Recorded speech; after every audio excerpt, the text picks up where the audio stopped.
It's Wednesday, and you know what that means. It's time for Wow, did Notre Dame get screwed? uh, Greg Cherry, Lisa, can you hear me?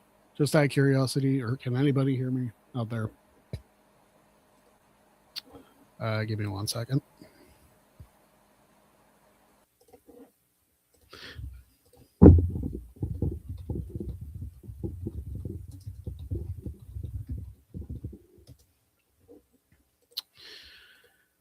Crazy day today.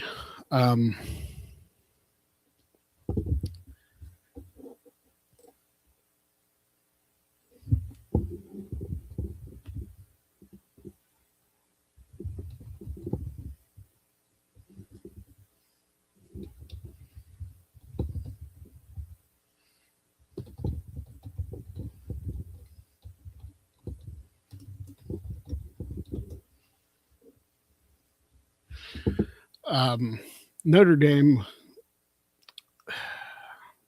that's really what the topic of this show is. If you didn't see the college football playoff, Notre Dame is officially out of it. Can you hear me, Lisa?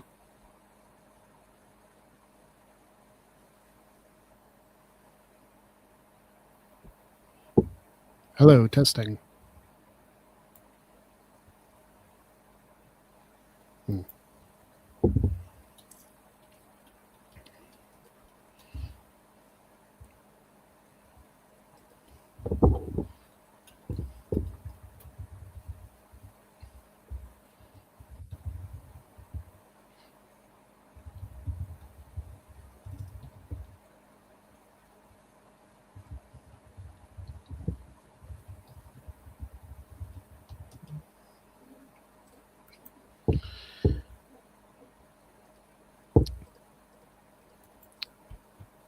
Can people out in the if you're watching the show, just chat something.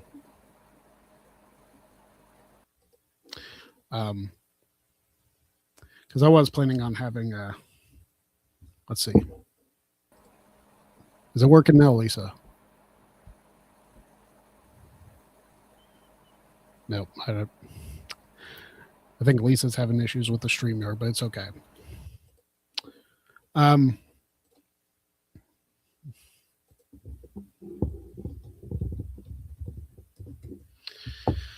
So Notre Dame got robbed of the chance to compete in the college football playoff. And let me, if you don't follow along with college football, let me explain what's going on with this. A couple weeks ago, Notre Dame was placed in the number 9 slot after having won 8 straight games at that time. They won their 9th convincingly. They won by 63 points against Syracuse. Well, Alabama, I don't remember who they played that week. They won their game too, but it wasn't as convincing. And for some reason, the following week after Notre Dame beat Stanford and Alabama barely escaped the Iron Bowl in Auburn, then Alabama jumped ahead of Notre Dame. Okay. We're going to try this with a different browser. Is it working now, Lisa? Doesn't seem to be. That's the thing with StreamYard and technology. Sometimes it just doesn't work out. Lisa, by the way, is a... can you hear me? Because I can hear you.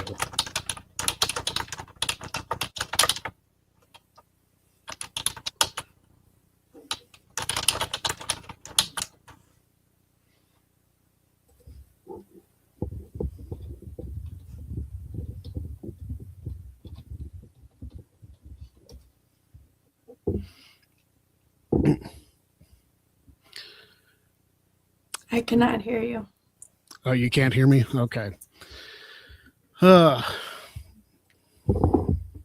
heard you for a second. Oh, you did hear me for a second. Okay, well, let's maybe we can work our way through this.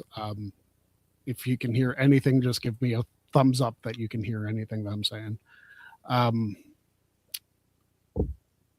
we'll try to work our way through it. If it's not working, then it's fine.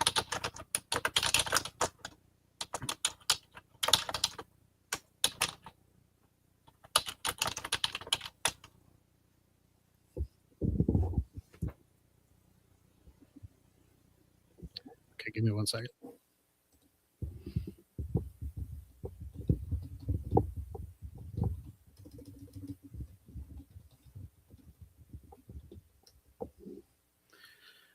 We're gonna try and make this work. So yeah, Notre Dame got moved behind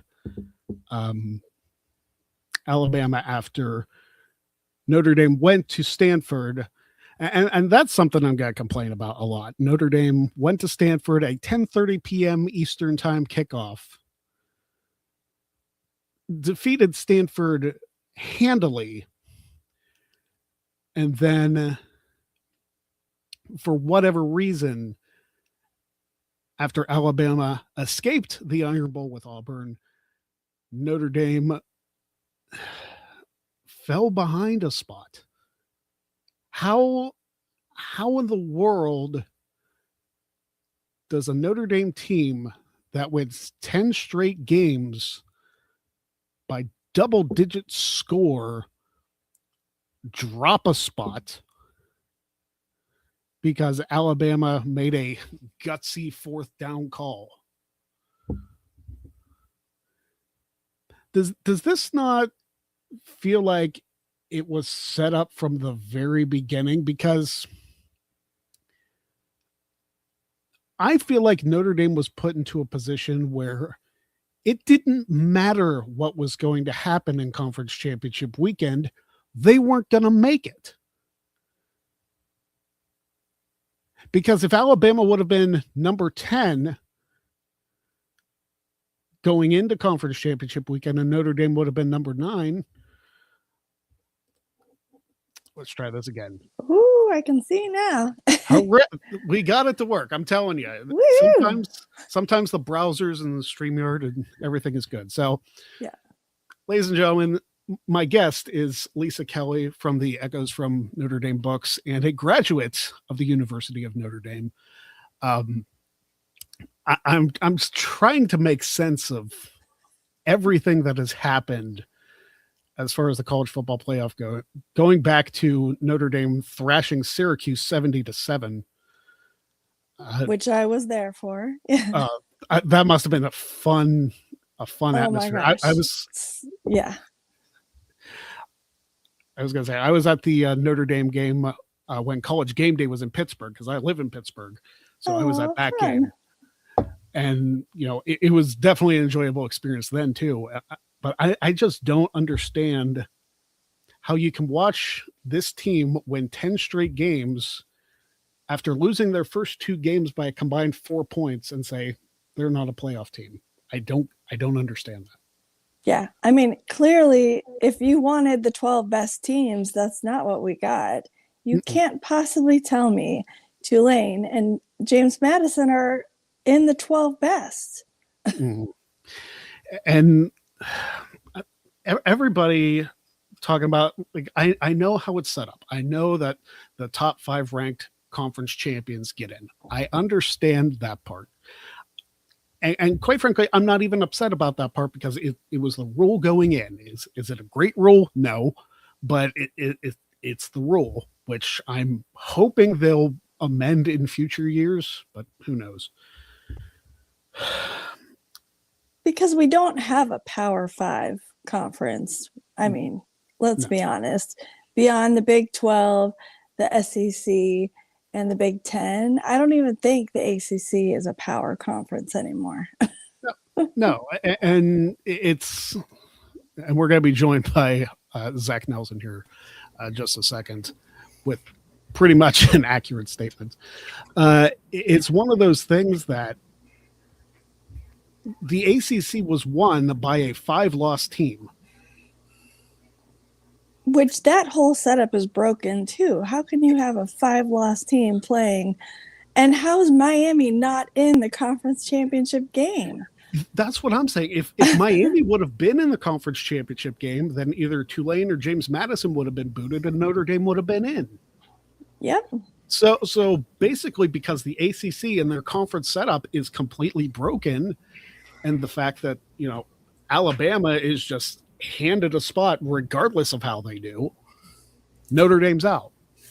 Which is ridiculous. And if head-to-head matters so much, you can just give us the national championship back from 93. Mm-hmm. So congratulations to the University of Notre Dame for their 12th national title from 1993. Right. Hey, I've got the shirt. Let's do it. Exactly. I think that's only fair. I mean, if they want to punish Notre Dame for this, then I should have worn that shirt today. I do have a shirt that says National Champions 1993. It should be accurate now. But head-to-head only matters when it's convenient. And here's the thing. If you're going to do the first CFP rankings and you say head-to-head matters, then put Miami ahead of Notre Dame to begin with. Right. I mean, let's just skip all the drama and just do one show and give your final layout. I mean, they do one show for college basketball when they announce the 64. Just do one show for college football playoff. Exactly. Because if it's going to be completely arbitrary, then don't make it seem like everything is worked out, where if all they have to do is keep winning and they're in. And Notre Dame kept winning and they dropped 2 spots in the last 2 weeks. Right. We won, and then we didn't play the conference championship weekend, and we still fell out. How? Mm-hmm. How did we get punished for not? The entire thing feels like a setup. Well, clearly they didn't want us in there, and we see that, right? Like, noted, and we pulled out a bowl game. It's like, okay, counterplay, right? And I'll tell you, when I saw that they pulled out of the bowl game, I respected the decision, because really, what's the point? Yeah, there is no point. And, ask somebody like Jalen Smith what the benefit is to playing a bowl game. Nothing. Mm-hmm. Exactly. It cost him quite a bit when Huge. He played the bowl game, and he got injured. Yeah. I mean, I don't blame. I would imagine when they talked to the team, probably half the team said, well, we're not going to play anyways. Mm-hmm. So do you want to play with the bottom half of the team? I mean, other than giving them a practice scrimmage, I don't see any benefit to that. Yeah, why would Jeremiah Love risk a potential injury going in, because he's basically said he's going into the NFL draft? Why would he risk that for a bowl game that has no benefit to him in the long term? Yeah, he's not. No. I still hope he wins the Heisman, though. That would be hilarious. That would be amazing if, Love won the Heisman and somehow we're not in college football playoff. How does that work? I mean, I think that would definitely call into question the credibility of the CFP, who thankfully has nothing to do with the Heisman voting process. Right. It's probably going to go to Mendoza because he beat Ohio State, though, and that's whatever. I guguess putting up 13 points in a conference championship game makes you the best quarterback and the best player in football. Yay. This whole thing, and like I was looking into this more. I was looking into the CFP rankings more yesterday. And it's just amazing to me that BYU can drop after getting blown out. Ohio State can drop after losing by 3 points. Virginia can drop 2 spots after losing in overtime. But Alabama crosses the 40, Georgia's 40 one time the entire game, thanks to Georgia penalties. Like, let's put that in perspective. I watched that SEC title game. Yep. Alabama did not look good the entire time. No, they did not. No. And we didn't drop them a single spot. Not in one. Like Zach, can you explain to me what is their rationale? They don't have none. That's it. Like I was thinking about this. I was thinking about this earlier. I'm like, if you take our last 2 seasons and put them side by side, right? Yep. Last year we lost to Northern Illinois. Mhm. That's a bad loss. It is. That's that's a loss that would keep you out of the playoffs. That Potentially. loss is nowhere close to the 2 losses we had this season. Nope. Not By even 3 close. points and 1 point. Come on, man. To 2 playoff teams. Exactly. Well, and I was watching, I don't know, one of the sports channels before they announced on Sunday, and the guy was talking about the head-to-head against Miami. But all the footage he's showing is from the first 3 quarters of that game. Yeah. All of our brilliance came in the fourth quarter of that game. Mhm. Carr brought us all the way back to being in contention to win that. They don't show any of that, and they're like, oh, well, they held Jeremiah Lev to this many yards, and he was injured. Like, they talk about watching a team's whole body of work. You can't even watch the whole body of work from one game, let alone the whole season. And it was admittedly a bad game plan, from the offense, which granted to come within 3 points of winning that game, it's still not terrible game plan, but why don't you use Price and Love more than you did? Well, and they held Carr back that game because they didn't know what they had. So, I mean, you can't judge anything about this team from the first start of a freshman. You can't. No.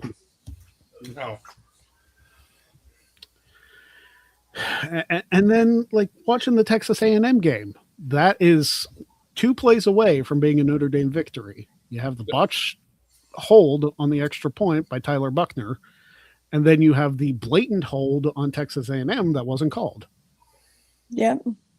And those kind of things, keeping this team, a team that went to the national championship last season, out of the playoff completely.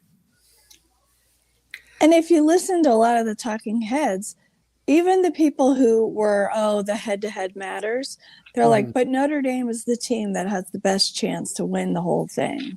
Yep. They had what? 4 best chance right before they announced it? Mm-hmm.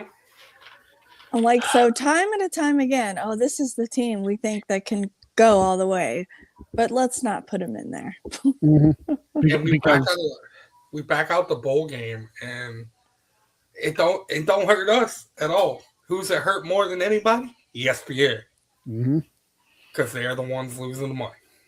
I saw a report that they're losing out on like $50 million. I don't know how. I haven't verified that report, but losing out on that much money because Notre Dame refuses to play in your bowl game, and there's so much criticism out there, and a lot of it is just keyboard warriors on Twitter, and some of the pundits at ESPN are also saying, "Oh, well, this is a completely terrible move by the AD of Notre Dame. This is showing that they're cowards or something like that." It's like, it has nothing to do with any of that. You guys, the CFP committee, robbed this team, a team that has been spectacular since mid-September, a chance to be in the college football playoff because Alabama was in a conference championship. Like, Miami's not even the problem. Like, Miami, I get, because head-to-head, yes, fine. It does matter in the long run. Are you happy, Miami fans? Right. You got what you wanted. And so that is what it is. Alabama getting smoked, not only by Georgia, but by a Florida State team that was barely bowl eligible. And Florida State turned down a bowl invitation too. Yes, they did. Like they're one of 10 teams to decline. There's a ton of teams who decline, but yet we're the only one. Oh, just take your bowl and go home. Well, we will. Thank you. Did you see what bowl we would have been in? Was it the Pop-Tart? Yeah, Pop-Tart Bowl against BYU. And now BYU's like, oh, they're afraid to face us. Guys, Notre Dame's beat BYU the last 3 times they faced. Okay, like, we're they not owned afraid. the series 6-2. So there were two different draws. One was the Pop-Tart, and the other one was the Citrus Bowl against Texas. That one might have been fun. But either way, like it's not going to ease the pain of No. being told for a month and a half, or not quite a month and a half, a little over a month, that you are in the college football playoff. I was watching the tail end of the ACC championship, and there was a graphic coming on screen that Notre Dame had a 95% chance of making the CFP, which was more than both Alabama and Miami almost combined. And they were still showing that graphic Sunday morning at like 10 o'clock. So, 95% chance. So how do we go from that to not being in at all? Somehow we hit that magical 5%. Yeah. So, somehow it's like, oh, what they decide the morning of, hey, you know what? Maybe we should look at this metric, or somebody paid them off. I don't know, but like the fix was in. So have you seen the independent loophole that if we win, like if we're in the top 12 next year, that they automatically have to put us in? Yeah, I saw that. Yeah, and good, because that basically gives them everything that a conference would. And that, let me tell you, the parrots saying join a conference, nothing else. This has been going on for months of, hey, you should join a conference if you want to be in the college football playoff. Miami, the college football playoff was established in 2014. This is your first time making it. Notre Dame's been there 3 times already. We don't need a conference. No, we do not. And we never have. And we never will. And what's funny here is Notre Dame's been in the ACC championship more recently than Miami. Yep. So, yeah. How's that conference thing working out for you, right? Yeah. Good. Your conference was won by a 5-loss team. Good job, Miami. Good job. Yay. Good job, really ACC. We don't want to be tied. We don't want to be tied down to the ACC. No. Now, after 2031, when we can have these real conversations, maybe. Yeah. But we got to see what the land of the SEC and the Big Ten is at that point. And let me tell you what, if Notre Dame joins a conference and makes it into the college football playoff consistently, I'm not saying it's going to happen, but if that did happen and they'd be like, oh, Notre Dame doesn't deserve to be in, it'd be like, we gave you everything you want. Now you can shut up. Yep. You wanted us to join the conference, we joined the conference. We dominated that conference, and there it is. My buddy Travis Fame says conferences are for suckers. They matter less and less every year. I'll tell you what. I feel like the result of the SEC championship game was more of a detriment to the conference argument than anything. Because if that game doesn't matter as far as placement, what's the point of any conference championship? If all you have to do is make it. It becomes the Pro Bowl. It means nothing. Right. And by the way, how did conference champions do last year in the playoff? Not so good. I think it was 0-5. Yep. Hey, who beat the SEC champions last year? Convincingly. That would be us. Yeah. So does anybody want to actually bring these points up? I think we lost Lisa. I mean, Cart. She'll be back in. Their quarterback ran from us last year in the playoffs. Yeah, and I'll tell you, Zach. The fact that Alabama, on Saturday, I had more rushing yards than Alabama did. How pathetic is that? It was horrible. We got Lisa back. It reminded me of the national championship game I had to sit through with LSU a couple, way back in the day when it was LSU, Alabama, and LSU didn't cross the 50-yard line once, and that was only to the 49. And that was in the national championship. That's what it felt like watching that SEC championship game. Yeah, I mean, or like the Georgia TCU game where Georgia won by 60 some points. Yeah. Just painful. I'm just completely and utterly. You got 3 teams in the college football playoff whose coaches ain't even going to be there next year. Yeah. Like, what?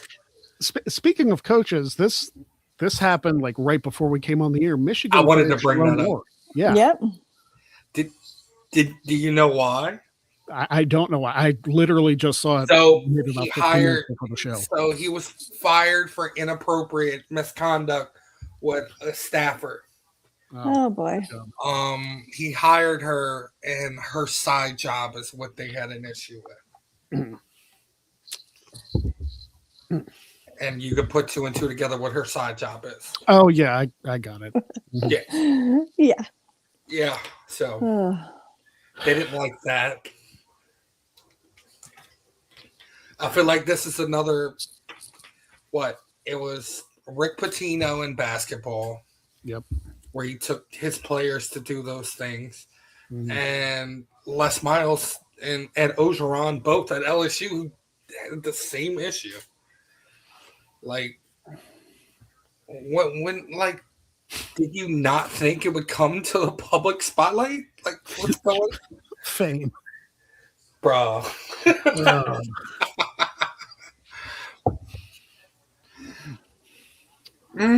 If that's what you want to call it. Yeah, I guess. And now I've seen rumors of this. I don't know how true they are. They're saying Marcus Freeman is a favorite to get the Giants job. He's not leaving. He's not. I can't imagine him leaving. Like, I would have thought Lane would have been the favorite, honestly, if anybody, because that's his quarterback. Yeah. Well, Lane's going to LSU, and for some reason that dominated the headlines more than I feel like they used the Lane Kiffin stuff to distract from Notre Dame being bumped down to 10 under Alabama. Yeah, because, the Lane Kiffin stuff dominated the news media that entire weekend. And he went back to Oxford to go get his stuff and clear out his house. And while he was driving back, numerous Ole Miss fans tried to run him off the road. I mean, like that's a bit of an overreaction, but I understand the frustration. I'll say that much, because think of what Brian Kelly did to Notre Dame when they barely missed the playoff a couple years ago. Well, here's the thing. I think that coaches and players should sign contracts, and that they should be locked in from fall camp until after the bowl game. Nobody can move at all. Now, after bowl season is done, coaches can make moves, players can make moves, but you have to make a commitment to your team. This whole, I'm 4 games in and I'm going to jump into the transfer portal is BS, right? Yeah. Just make a commitment and stick with it. And that, I feel like the transfer portal needs to be like a 2 or 3 week window after the season's over. Yeah, like and that's none of this mid-season transferring, none of this declaring. It's like you have 3 weeks to find a school. If you don't find a school, you stay where you are, or you just don't play. Like we can't be doing this all year long. No, and because you have to have time to make it there, become eligible to be there, and eligible to play. It is, the transfer portal needs fixed badly. It's just bad precedent. Like, what happens when you are done playing sports and you get into a job and you don't like a boss, and after 3 weeks you leave? Like, that's not real life anyway. Yeah. There's no transfer portal for, any office job. No. As much as I kind of wish there was, like that doesn't exist. Well, and the whole thing is they're student athletes. You're a student first, then you're an athlete. Let's teach these students how to be adults. Like I'm 4 weeks in and I don't like it, so I'm going to jump that's not adulting. Sorry. No, I feel like they should be locked in, like you said, from the beginning of camp until after the national championship is done. Like, you can't even like try and make waves that, I'm going to go into the transfer portal while the playoffs are still going on. It's like, stop it. Like wait for the season to be over. I understand there's like trade deadlines and stuff in the NFL, but don't do it with college. No, it's just not necessary. Because wow. Again, this like is interesting. What's up? Michigan is heavily approaching John Harbaugh for their head coaching position. John Harbaugh. Stop. Yes. Not Jim Harbaugh, John Harbaugh. Their top two candidates on their list are John Harbaugh and Kalen DeBoer from Alabama.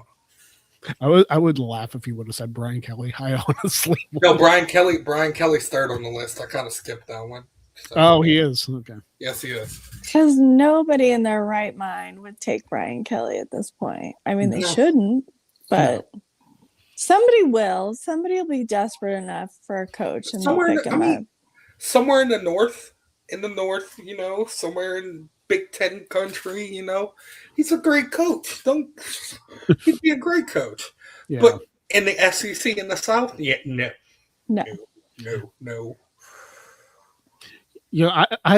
I was watching on Twitter, like there were a bunch of Penn State fans chirping at Notre Dame for not playing in a bowl game. It's like, first of all, guys, you didn't make it. Second of all, I think I have more commitments to college football than you guys do. Like, you guys have like 3 players that have committed behind like 40 FCS teams. Like, you guys are.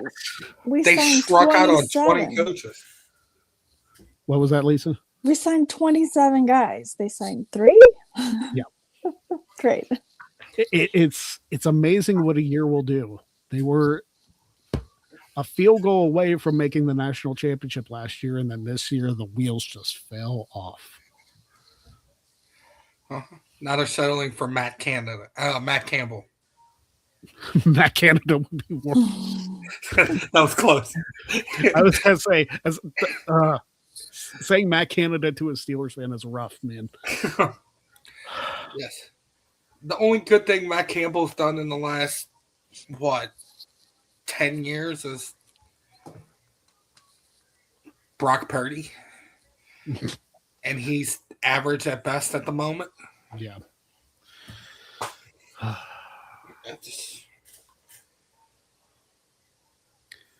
I just don't get it. Like I had my profanity laced tirade all day Sunday. It was not pretty finding out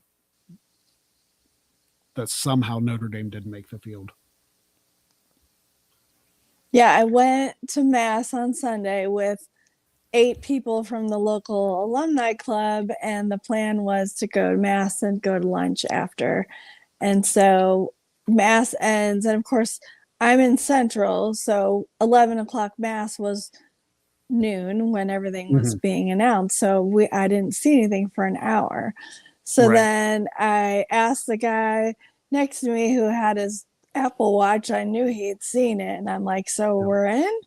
And if you'd have had a video camera on my face, and he was like, no, we're not in. I'm like, what? Like, that was the last thing I thought I'd hear. So we go to lunch, and I'm like, well, this isn't exactly the celebratory lunch we thought we were going to have today. Like, what the heck? I wish I can only imagine the reaction like on campus in South Bend.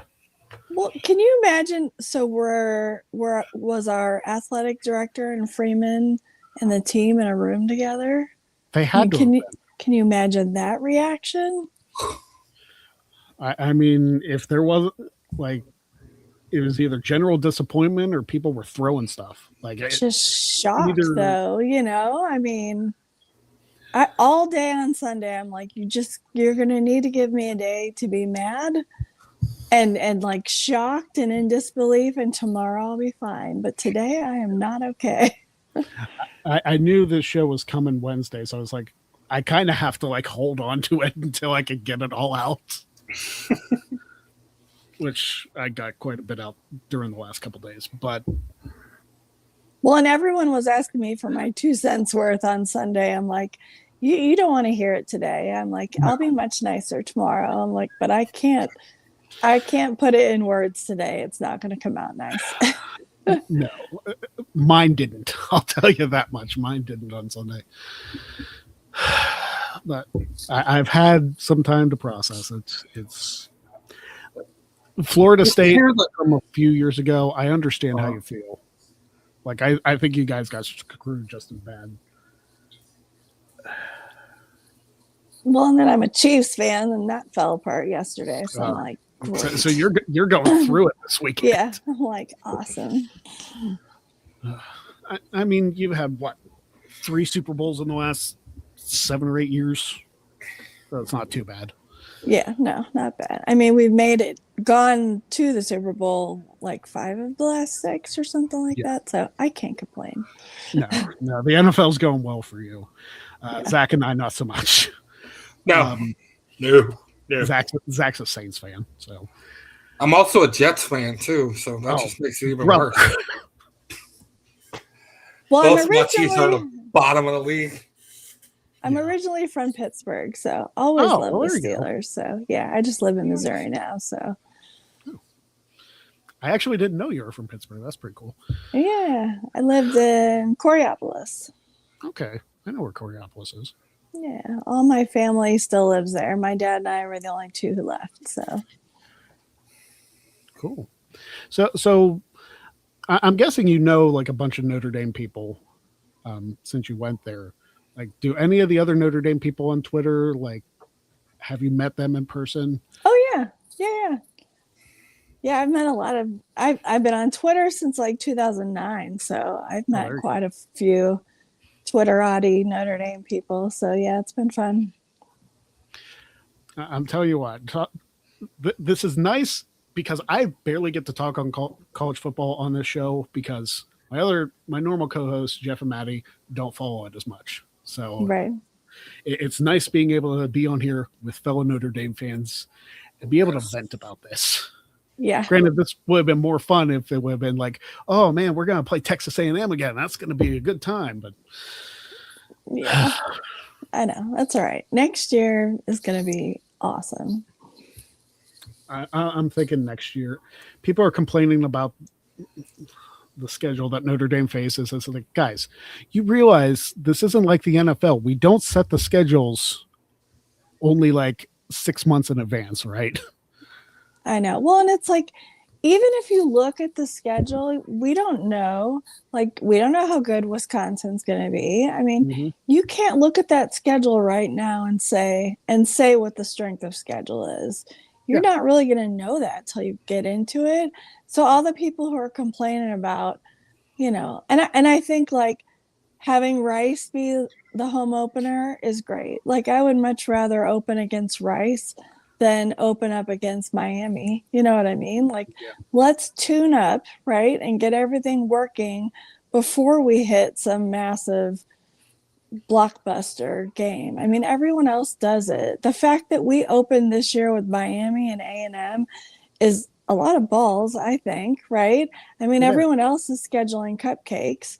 So maybe Notre Dame needs to just, if you want to be competitive, do what everyone else is doing. I get taking the high ground, but I don't think that's how this works. The thing is, like, they almost won. I know. Maybe they weren't as close in the Miami game, like as the score says, but they almost beat A&M, and they quite frankly should have beaten A&M. But if you would have played one of the cupcakes if you look at Ohio State's schedule and Michigan and Illinois and all those Big Ten teams, they schedule some Kennesaw State or, Grambling or somebody that they're tuning up on.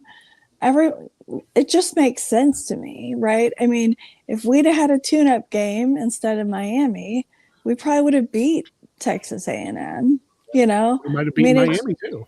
yeah, it just changes the whole dynamic of how that works. If we would have had Syracuse first, you know? Right. Yeah. Well, here's the thing: Syracuse would have had Steve Angeli. Angeli. Steve Yep. Angeli, so maybe it wouldn't have been as good because, I mean, you have like a freshman making his first or second start as opposed to Steve Angeli, who we know can ball out.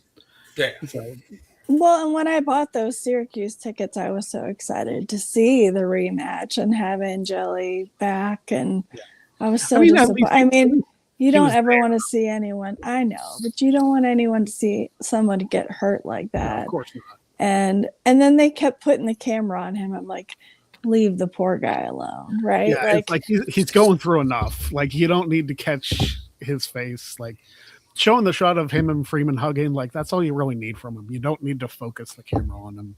Well, Jeremiah Love going over there and talking to him, I thought just totally encapsulated the class of that team, you know? Exactly. He's going to be so good in the NFL. He is. I'm hoping. I don't know if I don't want to say the Steelers don't need him. I would love to have a weapon like Jeremiah Love. Some people were saying, like, I saw some mock drafts that says Jeremiah Love wouldn't go in the top 10. And I'm like, in what world does Jeremiah Love not go in the top 10?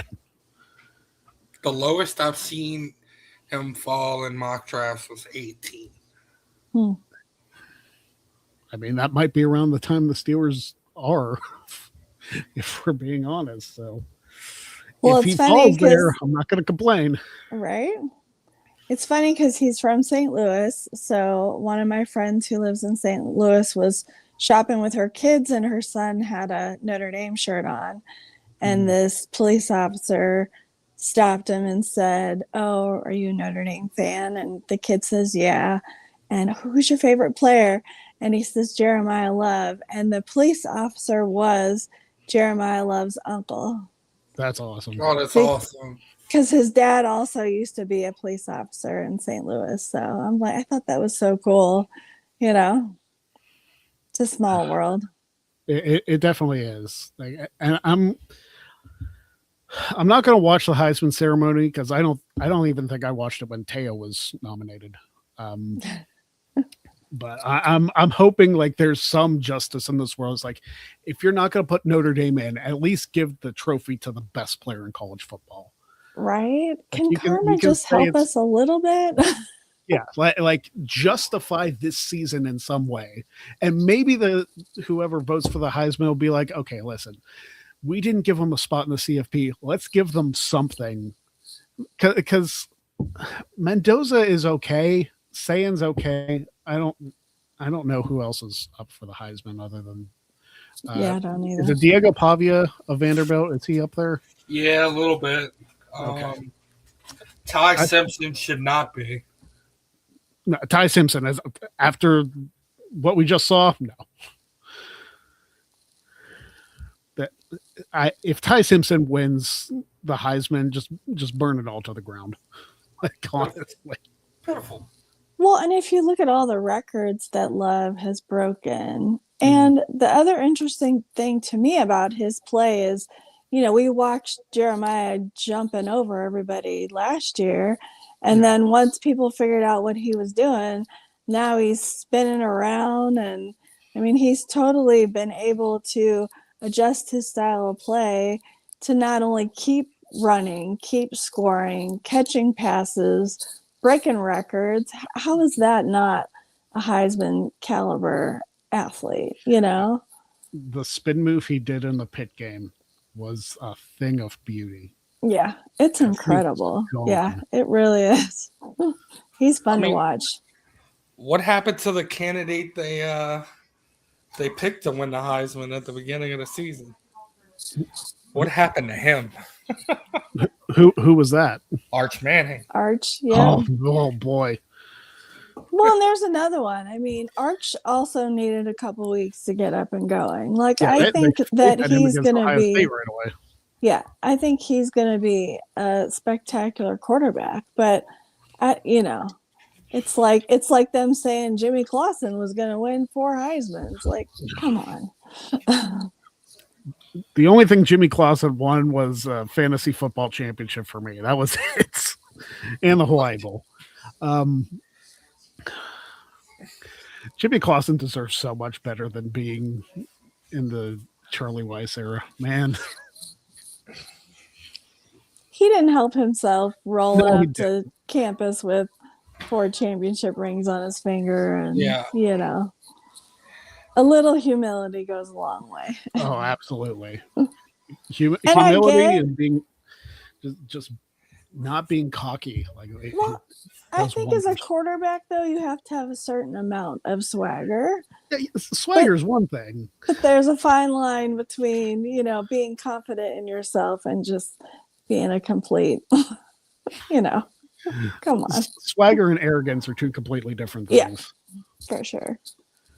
Who is your favorite quarterback that we've had? Like in recent years or ever? Probably both. Ever. Yeah. Well, I love John Hewart. My dad was at Notre Dame in the 60s, and I think he was a great quarterback, and he's just a wonderful human being.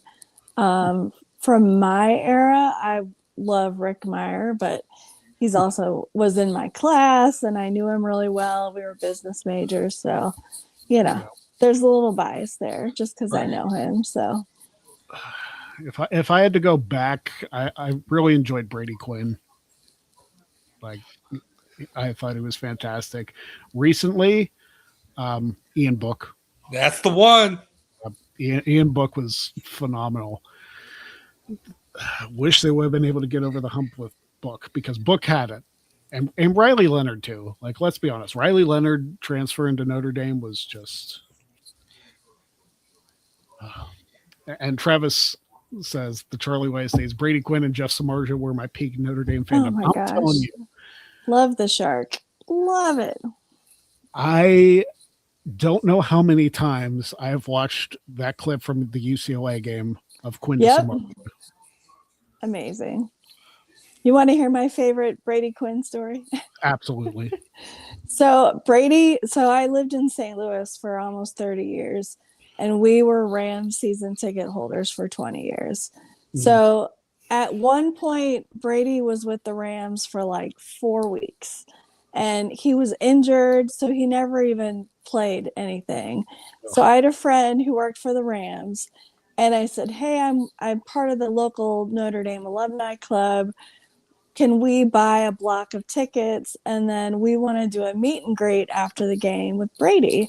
And so they asked Brady, and he said, sure, absolutely. So we get a block of tickets, and then after the game, they take us down like into the bowels of the stadium to do this little meet and greet. And so my daughter's probably 12, maybe.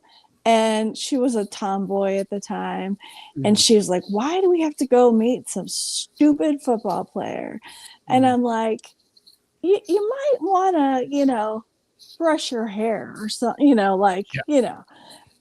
stupid football player. So we walk in, and because I coordinated it, we're at the front, and he signed stuff for us first. And so we're waiting in the front of the line, and Brady walks in the room, and my daughter looks at me and goes, Mom, you didn't tell me he was hot. It's like, I tried. So the picture of her, like, with her hair in a ponytail and like just like a t-shirt and sweats and her face, she was just mortified. She couldn't believe she was meeting Brady Quinn looking like that. I'm like, I tried to tell you. I'm sure she still remembers it fondly, though. Oh yeah, still. And every time I tell the story, she's like, Mom. She's 25 now, so yeah. That's oh my goodness. Travis. I mean, yeah, like objectively, Brady Quinn was a good looking quarterback. So Riley's gonna start Sunday. But that's I mean, you almost feel like you have to, because you don't want to see Daniel Jones go down. But it is cool to see Riley Leonard getting a starting job and hopefully turning the Colts season around, because I know the Colts have been dropping a little bit. What do you think about Phillip Rivers being there? That's wild that he's even like on the practice squad. Well, they didn't do it for, they did it for emergency situations, Yeah. but they did it for Riley because for the last 10 years of his life, he worked out every summer and half of the year with Phillip Rivers because they lived 3 minutes apart from each other. Wow. Oh, I didn't know that. So they wanted his guy there to guide him through this playoff journey and That's try cool, to get though. him to the playoffs. Yeah, that's pretty awesome. Yeah.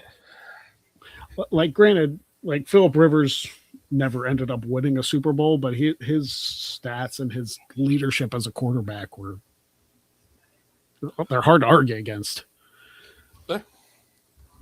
He's going to go into the Hall of Fame easy. Oh yeah, he definitely will. And here's the situation. He has a chance to become the first player in NFL history to take a snap in the year that they're going into the Hall of Fame, because he's a semifinalist for the Hall of Fame right now. So here's my question: like, if he's only on the practice squad, does that not affect his Hall of Fame eligibility? No. Interesting. See, I thought whereas if you were like active with a team at all, like you weren't eligible for the Hall of Fame. Right. Do they have a role? Because I don't think it's ever come up. Like, if you get inducted into the Hall of Fame, you can play again. Because, like, typically, like, you have to be out of the league for like 5 years at minimum. So I don't think it's ever actually like, it's not like WWE where you can retire and then come back like 20 years later and do whatever. Or you get inducted into the Hall of Fame while you're in WWE. I mean, yeah, while you're still there. So it's nothing like that. So I guess I've never even considered that to be the case for the NFL, but interesting. Right. So I guess we should give our final thoughts on not only this season, which was a good season, not the best season, but it was a good season, and what the outlook is going to look like. Is Marcus Freeman leaving? I don't think he is. I think it's just a bunch of speculation. I feel like Marcus Freeman has more class than Brian Kelly. Let's be honest there, because Brian Kelly kind of knifed us in the back on the way out. But I mean, let me ask you that question. If he does leave, who's your first call? I wouldn't even know, because like I'm locked in with Freeman, so I haven't even thought of the possibility of him leaving. Yeah, me either. He's I not think going the first anywhere. call is the guy you said earlier. Honestly, I would call Brady. Brady Quinn would be. I mean, he would definitely be good as far as like helping with the quarterback. Like the job he's done analytically at CBS, yeah, and his knowledge and understanding of the college and the pro game. Like if the day ever comes, like I would strongly consider, Brady Quinn. I mean, that's a possibility if it gets that far. I don't think he would ever leave. This is just kind of a, if it ever came to that, Ryan Day. But I don't think Ryan Day. I don't think he would leave Ohio State anyway. Like, he's won a national championship there. I don't think he has any intention of going anywhere. I really don't know. What would you think about Warren Sapp?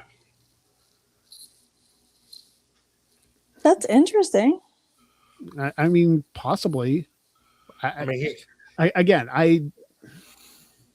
don't know who I would want that I could feel like would be at the level of not only recruiting, but also just an overall leader like Marcus Freeman. I don't know who that person is. Michael Vick.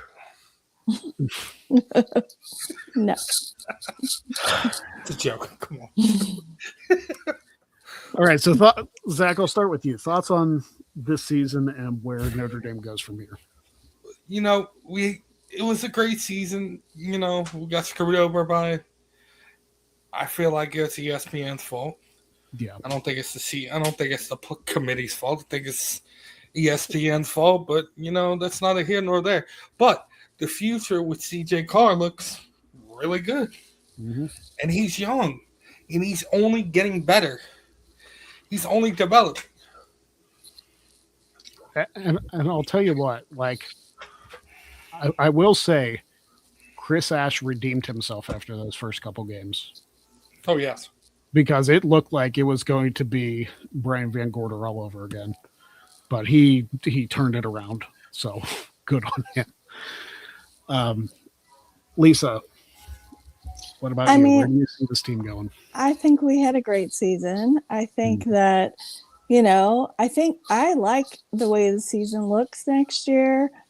I like opening on the road with Wisconsin and then having Rice and then, getting the wheels turning at a good clip. And I think that you see Notre Dame in the college football playoffs next year. I don't see anything. I mean, watching Aeneas Williams run, like the backups look great. I think a lot of people got touches this year.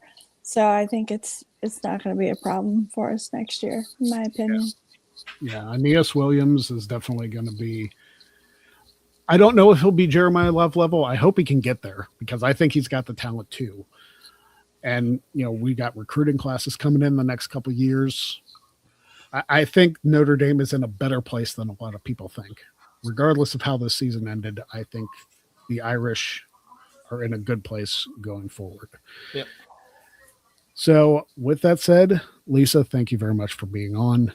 You're welcome. Can I give a little plug while I'm here? You can absolutely give a plug. So if anyone is interested in reading some positive stories about Notre Dame, I have 3 nonfiction books in the Echoes from Notre Dame book series. I also have a cookbook. I have 50 Notre Dame football players have given me their favorite recipes. And I've also written a children's book about my dog and her adventures at Notre Dame on a football Saturday. So if you need to do a little Christmas shopping, you can use the code Irish Shop Small for 20% off. And my site is echoesfromnotredamebooks.com. There you go. Zach, it's always a pleasure to have you on the show. Do you have anything to plug?